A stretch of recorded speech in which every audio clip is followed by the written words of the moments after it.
Today we are having our adapted toy project, and so we invite people from all over South Carolina to bring their toys and we will adapt them for free.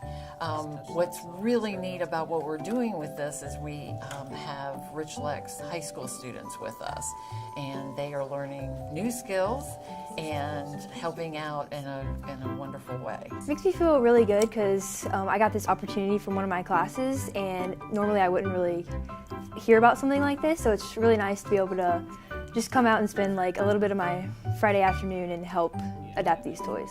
So when we talk about adapted toys, we're talking about rewiring a little bit so that it has a socket and that you would be able to plug a switch into that socket, and the switch would be for the child to press and activate the toy, whereas a child might not be able to squeeze a paw or might not be able to flip an on-off switch. It's been great having the Rich Lex 5 students here. Some of them are learning skills they've only heard about, and they're able to actually do it hands-on. It is a win-win. So we get the support we need, and the students get experience that they're looking for.